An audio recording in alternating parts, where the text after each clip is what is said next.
कुमार सिंह, आपका हिंदी शिक्षक। इस वीडियो के माध्यम से आपके हिंदी पाठ्य पुस्तक इनके पूरक पाठ्य पुस्तक भारत की खोज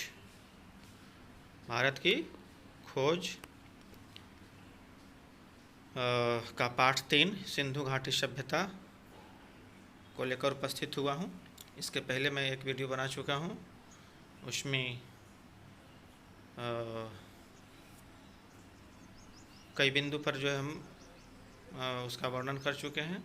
अब आइए आगे का जो बिंदु है, महाकाव्य, इतिहास, परंपरा और मिथक, इस पर हम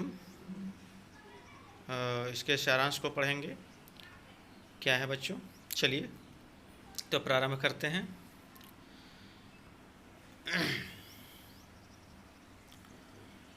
प्राचीन भारत, पहले सबसे पहले जानते हैं कि महाकाव्य, इतिहास और परंपरा और मिथक। महाकाव्य हम लोग का 2 महाकाव्य है, इसको इंग्लिश में एपिक भी बोला जाता है। तो महाकाव्य का में आता है रामायण और महाभारत। इतिहास तो जानते ही हैं आप लोग कि जिसमें बीती हुई बातों को बताई जाती है, लिखी जाती है, यानी कि जो बीत गया है, जो घटनाक्रम हो चुका है उसको उसमें बताया जाता है। परंपरा, जो हम लोगों को पहले से बताया गया, उसी पर जो हम चलते आ रहे हैं, उसी की बातों को का अनुसरण करते आ रहे हैं, परंपरा है। मिथक भी वही चीज़ है, जो थोड़ा सा अंतर है कि जो हमारे पूर्वजों के द्वारा या जो हमारे पहले से लोग कहते आ रहे हैं, उसी चीज़ को हम मानेंगे, अर्थात रूढ़ी हम कह सकते हैं। तो चलिए प्रारंभ करते हैं बच्चों कि प्राचीन भारत के रामायण और महाभारत 2 ऐसे महाकाव्य हैं। अभी बता रहे थे कि प्राचीन भारत के 2 महाकाव्य हैं, एक महाभारत और दूसरा रामायण, जिन्होंने व्यापक रूप से भारतीय जनता के मन पर प्रभाव डाला है। बिल्कुल, यानी कि महाभारत और ये रामायण में ऐसी बातें लिखी गई है जिसका कि है ना भारतीय जनता के मन पर काफ़ी प्रभाव पड़ा है। इन ग्रंथों को वास्तविक रूप से ग्रहण करने में शायद सदियां लग गई, अर्थात इसका रूप देने में, अर्थात इसका रचना करने में सदी मतलब 100 होता है, और यहाँ सदियां मतलब कई 100 वर्ष लग गए थे। इनमें भारतीय आर्यों के आरंभ का ये वृत्तांत है, अर्थात कहने का मतलब जो आर्य आए थे उनका इसमें कहानी है, उसके प्रारंभ का है ना। ये दोनों ग्रंथ भारतीय जीवन के अंग बन चुके हैं। ये दोनों ग्रंथ क्या है, भारतीय जीवन के अंग बन चुके। क्यों बन चुके भाई? चूँकि इसमें जो है जो लिखी गई बात है उससे हम अगर चाहें तो उसमें जो लिखी हुई बात को हम अपने जीवन में अगर उतारेंगे तो उसका में धन्य हो सकते हैं, होते हैं भी। तो वही कहता है कि दोनों ग्रंथ भारतीय जीवन के अंग बन चुके हैं। इनमें विभिन्न श्रेणियों के लिए शुद्ध भारतीय ढंग से एक साथ सामग्री उपलब्ध है, अर्थात कहने का मतलब कि ये इसमें भिन्न भिन्न श्रेणियों अर्थात अलग अलग वर्ग के लिए शुद्ध मतलब सही भारतीय जो ढंग होता है उसको एक साथ, उसका सामग्री मतलब एक साथ जो है ऐसी बातें बताई गई है कि सभी को उसमें जीने का तौर तरीका मालूम हो सकता है।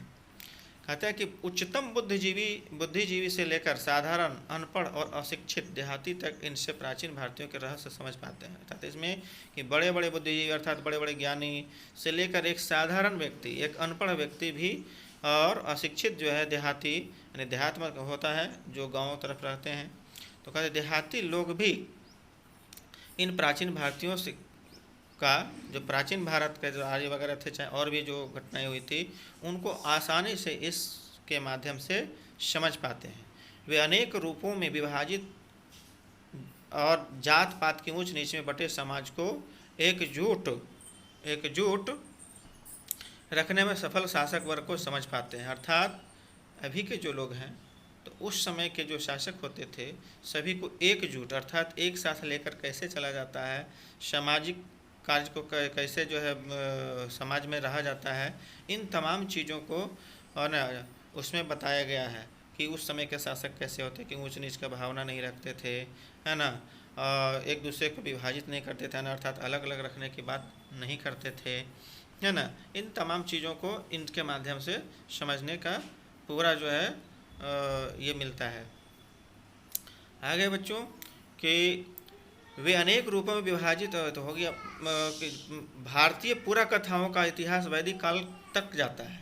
पुरा कथा मतलब होता है प्राचीन कथा, कहानी। यानी भारत की पुरानी जो कहानी है, प्राचीन कहानी का जो वैदिक काल का जो इतिहास है, भारतीय पुरा का इतिहास वैदिक काल तक कहा जाता है और संस्कृत साहित्य में इसका प्रकट होता है। संस्कृत के साहित्य में, है ना, कवियों और नाटककारों ने इसके आधार पर अपनी कथाओं व सुंदर कल्पनाओं की रचना की। इन्हीं के आधार पर जो हमारे कवि हैं, रचनाकार हैं, वे अपने, है ना, रचना को इसके माध्यम से रचते हैं। इनमें अधिकतर कहानियाँ वीर गाथात्मक है। इनकी जो कहानी है, चाहे रामायण हो या महाभारत हो, उसमें क्या है, वीर गाथात्मक, अर्थात वीरों की कहानियाँ उसमें लिखी गई है। इनमें सत्य, लोकहित, सदाचार, बलिदान तत्वों को प्रकट करती है। इसमें क्या है कि सत्य जो सही है, सत्य है, लोकहित लोगों के हित के लिए, सदाचार सही आचरण करने वाले, और बलिदान और वचन पालन का महत्व दिया गया है। इनमें तथ्य और कल्पना को सुंदर ढंग से पिरोया गया, अर्थात जो यथार्थ है, सही चीज़ है, तथ्य है, और जो कल्पना है, दोनों को का अच्छा मिलन है, मिलाकर इसमें बनाया गया है। ये कहानियाँ जीवन के वास्तविक मूल तत्वों को प्रकट करती है। जीवन के जो मूल तत्व हैं और वास्तविक चीज़ है वो प्रकट करती है। प्राचीन काल में यूनान के लोग, चीन के लोग, अरब के लोग, है ना, के लोग जो थे वो इतिहासकार थे, अर्थात इतिहास को लिखते थे, जानते थे, लेकिन ऐसा भारत में नहीं था। इसलिए उन सभी तिथियों को, सभी डेट को, दिनांक को और कालक्रम को, जो हुआ था महाभारत या रामायण, जो लिखा गया महाभारत और रामायण में राम की जो कहानी हुई है, वो उसका कोई निश्चित कालक्रम या तिथि नहीं निर्धारित है। इसलिए उसको सही सही बताना थोड़ा दुर्लभ है, कठिन है। कल्हन एक रचनाकार थे संस्कृत के, तो वे लिखे थे राजतरंगिणी। क्या लिखे थे? राजतरंगिणी। और उनका एकमात्र जो है प्राचीन ग्रंथ है जिससे इतिहास माना जाता है। क्या माना जाता है? इतिहास। और ईसा की 12वीं शताब्दी में रचित इस पुस्तक में कश्मीर का इतिहास, यानी कि इतिहास की जो 12वीं शताब्दी है यानी ईसा का, तो उसमें ही कश्मीर का पूरा इतिहास लिखा हुआ है। और विदेशियों के सफ़रनामों, शिलालेखों, अभिलेखों, कलाकृतियों, है ना, इमारतों के अवशेष, है ना, आदि इतिहास को खोजने का प्रयत्न किया जाता है। यानी शिलालेख हो गया, शिला पर अर्थात पत्थरों पर लिखा हुआ, सफ़रनामा जो आए बाहर से आए थे लोग, उसका अभिलेख मैंने जो लिखा हुआ है खुदाई करके, कलाकृति यानी कला जो था पहले उस आकृति के रूप में कैसे पिरोया, कैसे किया था, इमारत यानी बड़े बड़े भवन, उसके अवशेष मतलब खंडर मैंने जो शेष बच गया है टूटने के बाद, सिक्का भी देखते थे पहले जो है प्रचलन में आता था, सिक्का पहले का जो अलग अलग होता था, यानी आदि इतिहास को खोजने का प्रयास किया जाता है। भारतीय जनता ने यानी भारत के लोग काल्पनिक इतिहास और दंत कथाओं के माध्यम से सांस्कृतिक पृष्ठभूमि प्राप्त की। दंत कथा क्या है बच्चों? दंत कथा का मतलब है कि जो पहले से लोग कहते आए हैं या एक दूसरे के द्वारा या एक दूसरे के माध्यम से सुनते आए हैं। हम सुने उसको कहे, वो सुना उसको कहा, यही जनश्रुति है भी इसको कहते हैं, या दंत कथा भी कह सकते हैं, यानी काल्पनिक। तो बच्चों चलिए ये हुआ। अगला है आपका पढ़ना है, अगला बिंदु है महाभारत। क्या है अगला? महाभारत। तो अभी बता रहे थे महाभारत और रामायण के बारे में। चलिए तो महाभारत को इसमें खासकर पढ़ना अलग से। महाभारत को विश्व की श्रेष्ठतम रचनाओं में से एक माना जाता है। महाभारत को विश्व की, पूरे विश्व की श्रेष्ठतम रचनाओं में से एक, जो सभी श्रेष्ठ रचनाएं हैं उसमें से एक महाभारत भी है। यह परंपराओं, दंत कथाओं और प्राचीन भारत की राजनीतिक व सामाजिक संस्थाओं का विश्वकोश है, पूरे विश्व का। यानी यह क्या चीज़? परंपराओं मतलब जो पहले से चलते आ रहा है। दंत कथा अभी बताए ये एक दूसरे के पास सुनी सुनाई यानी कथा या जनश्रुति, और प्राचीन भारत यानी जो पहले का भारत है कि राजनीतिक व सामाजिक संस्थाओं का, ये सब सारा चीज़ इसमें वर्णन किया हुआ है। किसमें? महाभारत में। इस ग्रंथ में भारत में पहले से रहने वाले लोगों और बाहर से आने वाले घुलने मिलने का सहज वर्णन है। अर्थात इसमें कहा जा रहा है बच्चों कि जो यहाँ के लोग थे भारत का, वो तो थे ही, और बाहर से जो लोग आए थे तो वो यहाँ के लोगों से कितना आसानी से मिल गए थे, घुल मिल गए थे, उनका भी इसमें वर्णन है। इस समय नई स्थिति के अनुरूप वैदिक धर्म में संशोधन किया जा रहा था। उसी से आधुनिक हिंदू धर्म निकला और अलग यह इसलिए संभव हुआ था क्योंकि सत्य पर किसी का एकाधिकार नहीं हो सकता है। सत्य तो मृत्यु और भगवान ही हैं, और इस पर किसी का एकाधिकार नहीं। एकाधिकार मतलब एक ही कि सिर्फ मेरा ही अधिकार है, यानी एक का अधिकार। एकाधिकार मतलब एक का अधिकार, ये तो संभव है ही नहीं। वही कहा जा रहा है यहाँ कि इस सत्य पर किसी का एकाधिकार नहीं हो सकता। उसे देखने और उस तक पहुँचने के रास्ते अलग अलग हो सकते हैं। बिल्कुल, हमको जैसे यहाँ पर धर्म के लोग कई हैं, जैसे हिंदू धर्म है तो बौद्ध धर्म है तो आपका मुस्लिम धर्म है, तो सभी का जो है अंतिम बिंदु अर्थात जो डेस्टिनेशन पॉइंट जिसको बोल सकते हैं, लक्ष्य जो है सबका एक ही रहता है, लेकिन मार्ग सबका अपना अपना अलग अलग होता है। सब अपने अपने तरीके से करते हैं और वहाँ पहुँचने के लिए अलग अलग विधि अपनाते हैं। तो वही यहाँ कहता है कि उसे देखने और उस तक पहुँचने, अर्थात किसे देखने? सत्य, भगवान, है ना, उस तक पहुँचने के रास्ते अलग अलग हो सकते हैं। बिल्कुल, महाभारत में हिंदुस्तान की बुनियादी एकता पर बल देने की कोशिश की गई है। बुनियादी जो है हिंदुस्तान की जो बुनियादी एकता है, यानी पहले का जो एकता है, उस पर, है ना, बल देने की कोशिश की गई है। भारत का पहले एक और भी नाम था, क्या नाम था? आर्यावर्त। क्या था? आर्यावर्त, यानी ये पहले आर्यों का देश था। इसका यह नाम मध्य भारत में विंध्य पर्वत तक फैले उत्तर भारत के क्षेत्र तक सीमित था। कहाँ तक था? यह मध्य भारत में विंध्य पर्वत तक फैले उत्तर भारत के क्षेत्र का सीमित था। रामायण की कथा दक्षिण महाभारत के युद्ध से अखंड भारत की अवधारणा को प्रारंभ हुआ।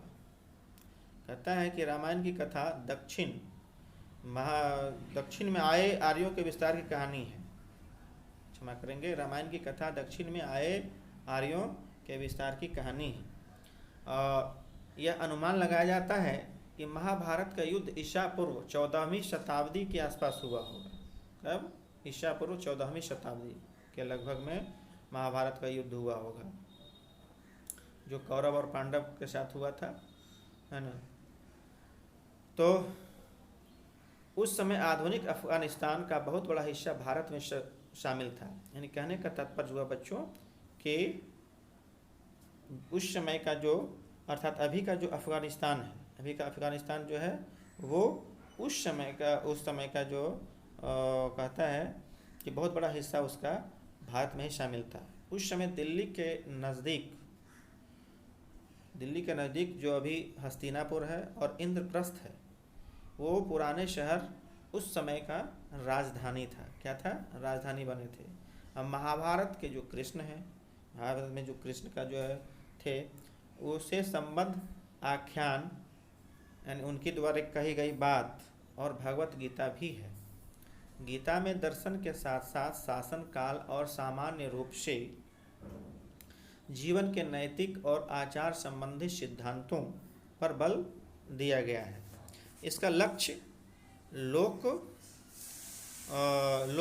मंगल के लिए, अर्थात लोगों के भलाई के लिए धर्म कर्तव्यों और जिम्मेदारियों का सम्मिश्रण है, जो समय के साथ बदलता है। महाभारत एक समृद्ध भंडार है। महाभारत क्या है? समृद्ध। अर्थात कहने का तात्पर्य ये हुआ कि महाभारत में ऐसी बातें लिखी गई है कि एक संपन्न समृद्ध कहा जाता है कि कोश भंडार है। जिससे अनेक अनमोल चीज़ें ढूंढी जा सकती है। अनमोल, जिसका कोई मोल नहीं है, जिसका कोई कीमत नहीं है। इस ग्रंथ से प्राप्त होने वाली शिक्षा को एक वाक्य में सूत्रबद्ध किया जाता है, अर्थात लिखा जा सकता है। जैसे यहाँ पर देखिए एक वाक्य है बच्चों कि दूसरों के साथ ऐसा आचार या आचरण मत करो जो तुम्हें खुद अपने लिए स्वीकार्य नहीं हो। अर्थात यहाँ कहने का तात्पर्य हुआ कि वैसे काज नहीं करो जो खुद को स्वीकार नहीं है। दूसरों के लिए ऐसा कार्य नहीं करो जो कि हमको खुद ही ठीक नहीं लग रहा है, दूसरे के लिए उस काज को कर रहे हैं, तो ये अच्छा नहीं है। अर्थात यहाँ दूसरों के साथ ऐसा आचरण या व्यवहार नहीं करो जो खुद को अर्थात अपने को अच्छा नहीं लग रहा हो, स्वीकार न हो। इसमें स्पष्ट रूप से कहा गया कि सच्चाई आत्मसंयम, सच्चाई क्या? आत्मसंयम, तपस्या, उदारता, अहिंसा, धर्म का निरंतर पालन ही सफलता के साधन है। सफलता के साधन का ये मंत्र है बच्चों कि जो सच्चाई है, आत्मा पर धैर्य रखना, तपस्या अर्थात जो है उसमें कड़ी मेहनत करते रहना, उदारता एक दूसरे के प्रति जो है सहिष्णु की भावना रखना, अर्थात उसके प्रति जो है किसी प्रकार का मन में भेदभाव नहीं रखना, धर्म का निरंतर पालन करना, ये सब सफलता का साधन है।